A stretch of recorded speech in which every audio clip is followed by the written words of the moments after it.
Why does my heart feel so bad? Why does my soul feel so bad? Why does my heart feel so bad? Why does my soul feel so bad? Why does my heart feel so bad? Why does my soul feel so bad? Why does my heart feel so bad? Why does my soul feel so bad?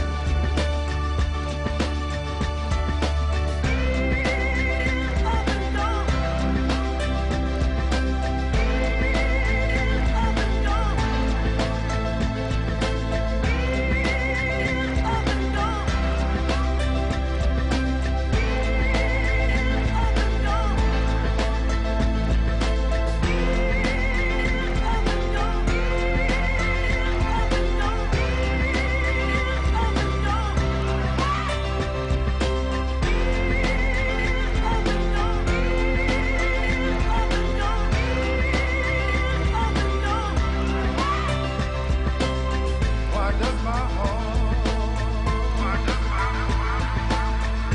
so bad? Why does my soul feel so bad? Why does my heart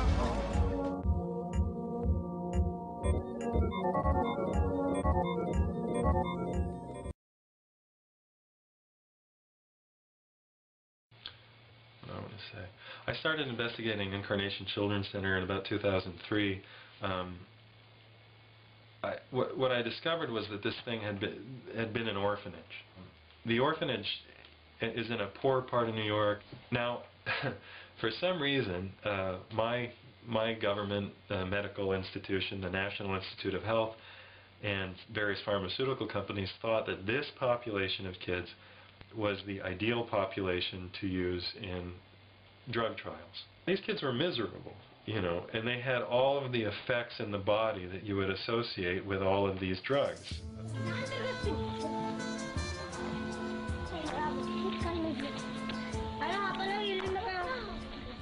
A number of children, you know, died while I was investigating it, you know, on the drugs. This was happening all over the country.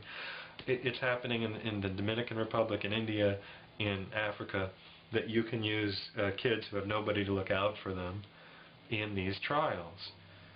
And the defense that they mounted was to say that, of course there were drug trials going on in orphans who had nobody to look out for them, but we were saving their lives. And they haven't revealed any of the medical records to see if anybody was saving anybody's lives. But the story is not, you know, it's not permissible in the mainstream media, because if you permit it, then you have to talk about the significant problems with the entire paradigm.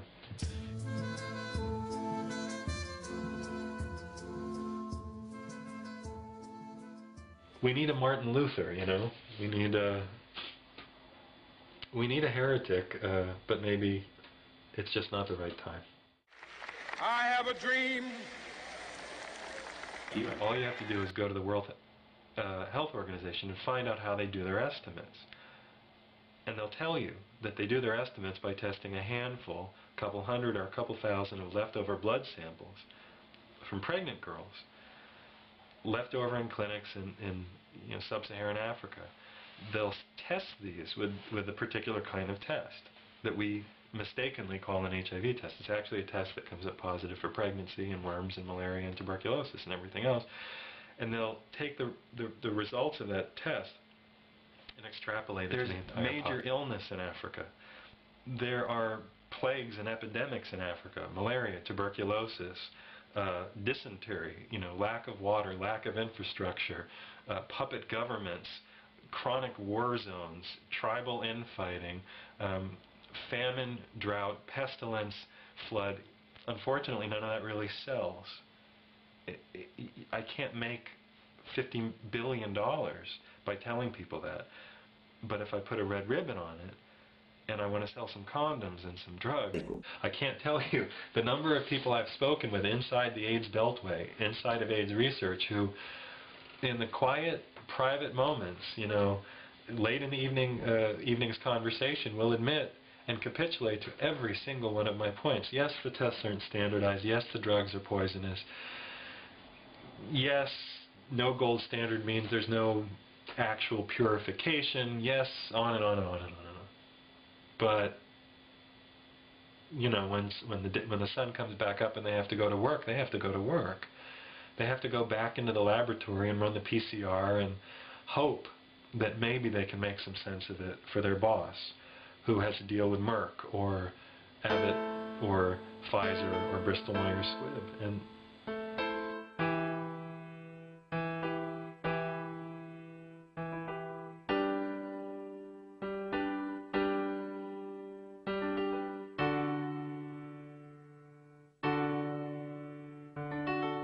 why does my heart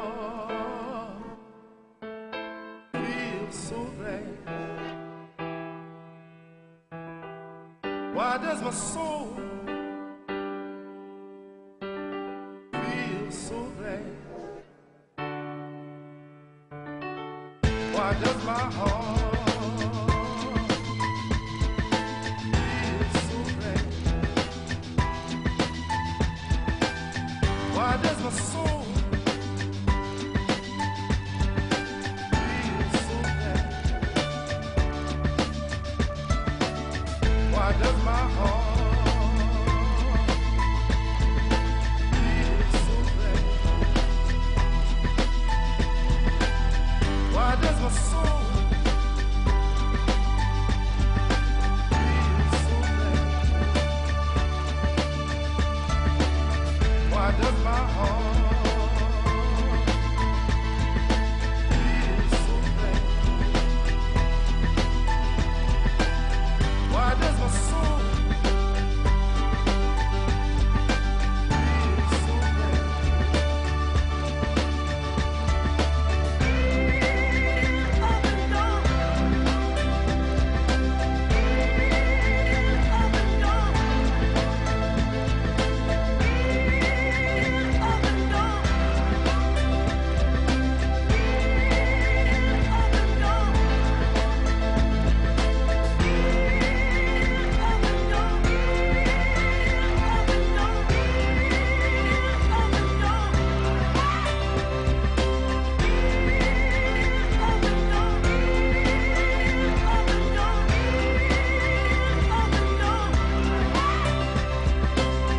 Why does my heart